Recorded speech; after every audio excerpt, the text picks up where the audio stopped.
Well, here we go. Good news. Yes, we need a bit of that at the moment, don't we? On the economic front, at least, GDP rose by 0.3% in the first quarter of this year. Now, that's more than initially expected by the Office for National Statistics, and it actually puts the UK, crucially, ahead of countries like France and Germany when it comes to economic growth. Chancellor Jeremy Hunt says the figures prove the doubters wrong. So, was leaving the European Union the right decision for economic growth in this country? Joining me now is the former Bank of England and UK Treasury advisor. It's Dr. Roger Gewolb. Thank you very much, Roger. Great to have you on the show. Firstly, does this prove that we were right to leave the EU? No, I don't think it does. The Brexit still hasn't been properly implemented. There's a lot of talk about it, but there are many laws we're still stuck with. There are all sorts of things that should have been implemented. Some would say 24 to 48 hours after we Brexited, which still haven't been done. There's a host of other things that we're still rather tied to. And many people are saying that this is what's held up getting the good results from Brexit. So I think this is probably a positive blip, if you will. A positive blip, but I mean, it's been going on, hasn't it, for about 4 years now? We've been beating the French and the Germans, haven't we? On and off. The statistics are varied on different things depending on what you look at.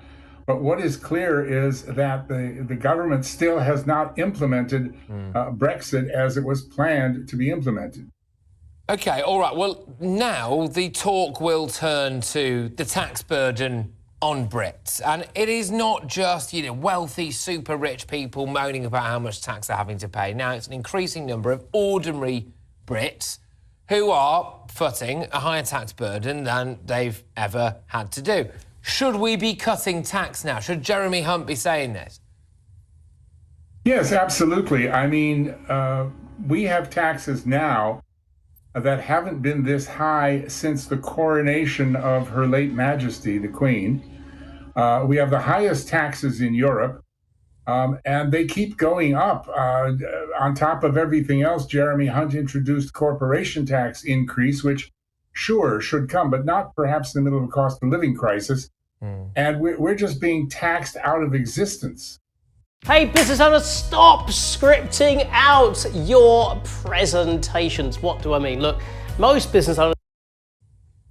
Well, when you say being taxed out of existence, I mean, what does that really look like? Because some people will say, well, we've got more people in this country than ever before, therefore we've needed more money than we've ever needed for our public services, and so that money's got to come from somewhere, and it's got to come from us.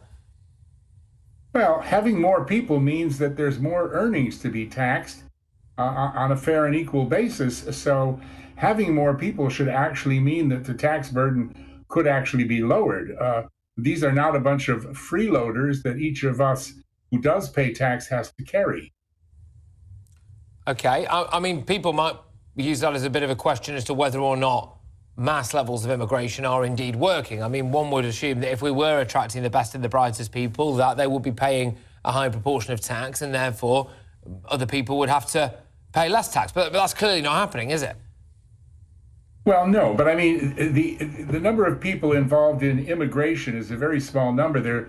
There are actually 68 million of us, Patrick. So, the taxation is on a quite larger number of people. But you asked about tax cuts, and I actually have a theory about that. Go on. Well, I mean, I think that the government has been for some time building up a war chest through excessive taxation because I predict that we are going to have absolutely massive tax cuts before the next general election. I believe that that's their strategy. Tax cuts so large that labor will never be able to match them. I mean, we can't afford tax cuts, but all of a sudden, wait a minute, we can come up with $7 billion of lost tax to do away with inheritance tax for the wealthier blue wall voters. And as one journalist pointed out, Rishi, who personally will benefit by some 300 million from that.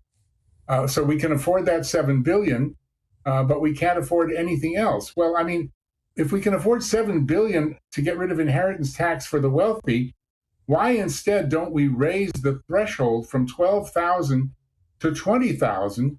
So all those people who are being dragged into the tax net by Jeremy Hunt's stealth taxes go back to where they were and don't receive this crippling burden.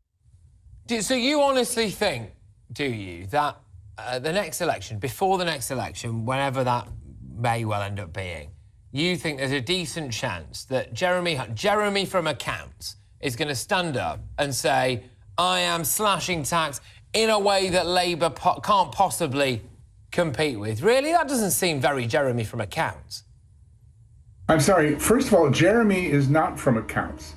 Jeremy has not worked for 24 hours in his life in any financial organization, and yet he's managing the finances of this country. I mean, not anything to do with any business that is involved in finance.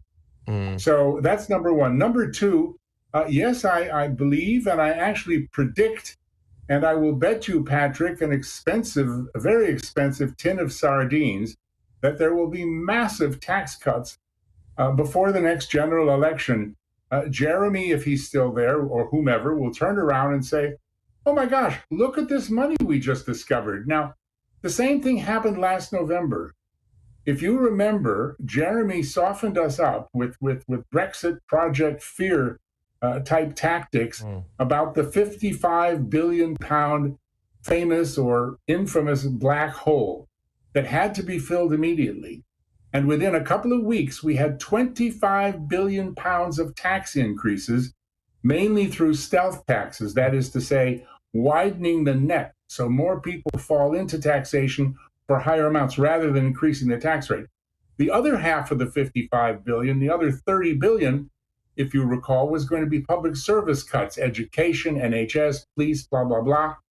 And 2 days after those tax increases were introduced, Jeremy said, we're going to put off the 30 billion for the next few years. Now, numerous think tanks jumped into this and said, wait a minute, the way these guys are calculating the national debt now is not the way it was calculated for a long time, including when Rishi was chancellor. And we actually have some said 30 billion, some said 15 billion pound surplus, not a 55 billion pound black hole. So it's my belief we're being gaslighted, we're being manipulated. It's the same old story. And I think you're going to see it all come to its conclusion when you see giant tax cuts before a general election. Well, you know what? Gaslighting has incredibly negative connotations for good reason. I was just trying to work out there how much I would care if I'd have been gaslit for the last 2 years, if that culminates in a massive reduction in the amount of tax that me and everyone I know is going to have to pay, and that would end up with, you know, a little bit more money in the old bank account. But maybe that's one type of gaslighting that I might be able to turn a blind eye to. But, Roger, thank you very, very much. Always a pleasure to have you on the show. It's Dr. Roger Gewolb, their economic expert, former advisor, of course, to the Treasury and the Bank of England. Now, I've been asking you throughout the course of